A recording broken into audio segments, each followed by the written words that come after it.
All right, let's jump right in. Today, we are diving deep into the wild, high-stakes world of robotaxis. We're talking billions of dollars being poured into this technology.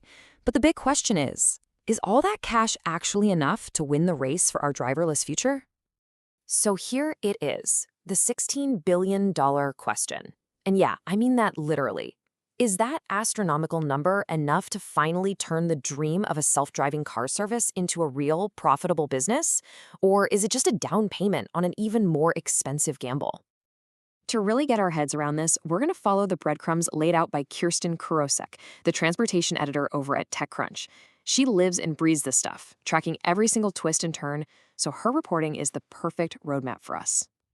And her reporting points us directly to the biggest player in the game, the one company that is putting that massive $16 billion war chest to the test as we speak, Waymo. Okay, so just look at this growth. It's been absolutely explosive. Waymo is already all over the US, and now they're even eyeing international hubs like London and Tokyo. But get this, the numbers are just staggering. We're talking 400,000 rides every single week. That's on track for 15 million rides this year alone. This isn't some science fair project anymore. This is a full-blown operation. But here's the thing. With that kind of crazy growth, you'd think profitability is a sure thing, right? Well, not so fast. People who follow this industry are totally split.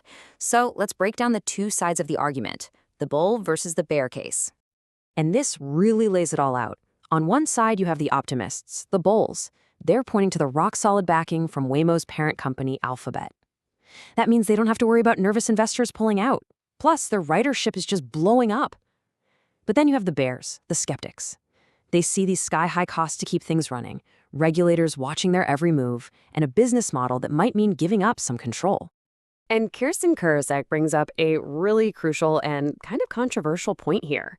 Unlike a rival like Tesla, Waymo doesn't actually build its own cars. It's a huge strategic bet, right? They want to be the brain inside the car, not the body. But that's a massive trade-off. It could make it way harder to control costs and really scale up. It's a totally different philosophy. So maybe the robotaxi race itself is just one part of a much bigger story. To really get what's going on, you have to do what reporters do. You follow the money. And let me tell you, it is flowing into some very interesting places that go way beyond just your daily commute. You see, investors are getting really savvy. They're realizing that all this incredible AI and sensor technology built for robotaxis can be used for so much more. They're starting to hunt for more immediate, practical payoffs in everything from construction and the military to even aviation. And we're talking about serious money here. Just take a look at Skyrise. They're a startup working to automate airplanes. They just landed over $300 million in a single funding round. This isn't just a small bet. This is a major shift in where the big investment money is heading. And you can see the trend crystal clear right here. You've got Bedrock Robotics automating construction sites. Overland AI is building self-driving tech for military vehicles. The same core technology is branching out and finding new homes far, far away from city streets. But it's not all about these huge funding announcements. A good reporter's notebook is also filled with the daily grind. You know, the smaller industry news, the little shifts that can end up having massive consequences down the line. For example, let's look at what seems like a really tiny regulatory change coming out of China. On the surface, it's just about car door handles. Sounds boring, right?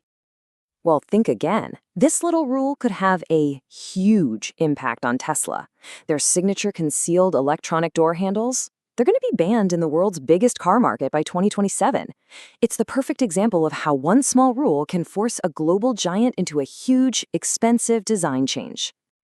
And speaking of giants, Uber is busy playing both offense and defense right now. On the one hand, they're making strategic moves, promoting a new CFO to build up their autonomous vehicle partnerships, a clear sign they're still in this fight. But on the other hand, they're dealing with major legal battles, like a recent verdict that found them liable as an agent of a driver, a decision they are definitely going to appeal. So you've got all these daily battles being fought by the established players. But let's be real, you can't have a conversation about the future of mobility without talking about its most disruptive force. For our final take, let's look at the ever-expanding vision of Elon Musk. Now, this might just look like a fun little poll, but it actually tells you a lot about the sheer scale of ambition we're dealing with. When TechCrunch asked what Musk's all-in-one super company should be called, half the people chose X. That name reflects a vision that goes so far beyond just cars. It's about everything.